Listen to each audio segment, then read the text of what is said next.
పుష్ప అంటే ఫ్లవర్ అనుకుంటివా, wild fire అంటూ అభిమానులను అలరించేందుకు సిద్ధమయ్యారు ఐకాన్ స్టార్ అల్లు అర్జున్. గతంలో వచ్చిన అభిమానుల్లో బన్నీకి ఉన్న రేంజ్ ఏంటో తెలియటానికి ఈ ఒక్క క్యారెక్టర్ చాలు అనేంతలా నటించారు ఆయన. అందుకే 100 కోట్లు 200 కోట్లు కాదు, ఒక్క సినిమాకే ఏకంగా 300 కోట్ల పారితోషికం అందుకున్నారు. ఇటీవలే అత్యధిక రెమ్యునరేషన్ అందుకుంటున్న టాప్ 10 భారతీయ నటుల జాబితాలో అగ్రస్థానాన్ని కైవసం చేసుకున్నారు. అయితే ఆయన కేవలం 100 రూపాయల పారితోషికంతో తన సినీ జర్నీని ప్రారంభించిన సంగతి మీకు తెలుసా? పుష్ప 2 మరికొన్ని గంటల్లో విడుదల కాబోతున్న నేపథ్యంలో బన్నీ గురించి కొన్ని ఇంట్రెస్టింగ్ విషయాలు ఇప్పుడు తెలుసుకుందాం. అల్లు అర్జున్ కు డాన్స్ అంటే ఎంత ఇష్టమో అందరికీ తెలిసిందే. ఆయన సినిమాల్లో యాక్టింగ్ ఎంత పవర్ఫుల్ గా చేస్తారో డాన్స్ కూడా ఇరగదీస్తారు. అయితే తనలోని ఈ టాలెంట్ తొలిసారి బయటపడింది మాత్రం చిరంజీవి బర్త్డే వేడుకల్లోనే. ఓసారి చిరు బర్త్డే సెలబ్రేషన్స్ లో బన్నీ డాన్స్ వేయగా అది ప్రముఖ డైరెక్టర్ రాఘవేందర్ రావు దృష్టి ఆకర్షించింది.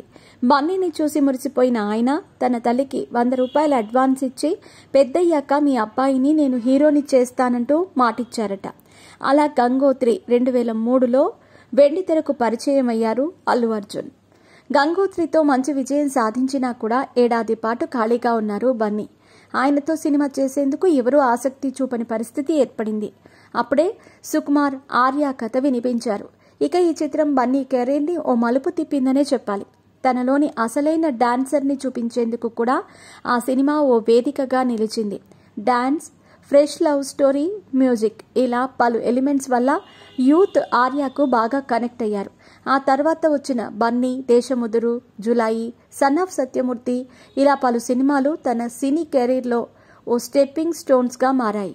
మీ పెట్స్ కి గ్రూమింగ్ నుంచి బర్త్డే సెలబ్రేషన్స్ వరకు అన్నింటిలో మంచి ఆఫర్స్ ని మాయా టైల్స్ అండ్ ట్రయల్స్ వారు మీ ముందుకి తీసుకుని వచ్చారు. ఎక్కడో కాదు, మన బాజ్పల్లిలో. Phone number 8985555318. కమర్షియల్ చిత్రాలే కాకుండా నటనకు ప్రాధాన్యం ఉన్న పాత్రల్లోనూ మెప్పించారు అల్లు అర్జున్. తన టాలెంట్తో వాటికి జీవం పోశారు. వేదంలో కేబుల్ రాజును ఎవరూ మర్చిపోలేరు. ముఖ్యంగా క్లైమాక్స్ లో బన్నీ నటన కన్నీళ్లు పెట్టిస్తుంది. రుద్రమదేవిలోని గోన గన్నారెడ్డి పాత్ర అయితే ఎవర్ గ్రీన్ అనే చెప్పాలి. అల్లు అర్జున్ కనిపించిన ప్రతి సీన్ ఫుల్ జోష్తో ఉంటుంది. నా పేరు సూర్యతో నటుడిగా మరో మెట్టు ఎక్కారు బన్నీ.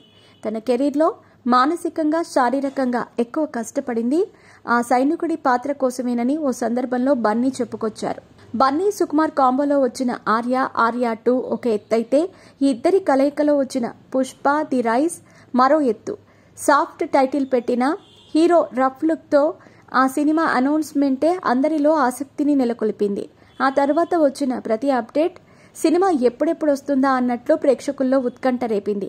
అలా 2021 డిసెంబర్ 17న బాక్సాఫీస్ ముందుకొచ్చిన పుష్ప 1 అంచనాలు దాటేసి దాదాపు 360 కోట్ల వసూళ్లు సాధించింది.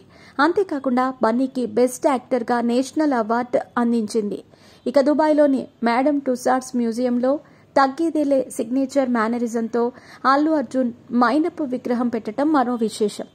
ఇంతటి ఘనత సాధించిన పుష్ప 1కి సీక్వెల్ గా రానున్న పుష్ప 2పై కూడా అభిమానుల్లో భారీ అంచనాలే ఉన్నాయి. వాటన్నింటినీ దృష్టిలో పెట్టుకునే సుకుమార్ ఈ సీక్వెల్ కు మరిన్ని మెరుగులు దిద్దారు.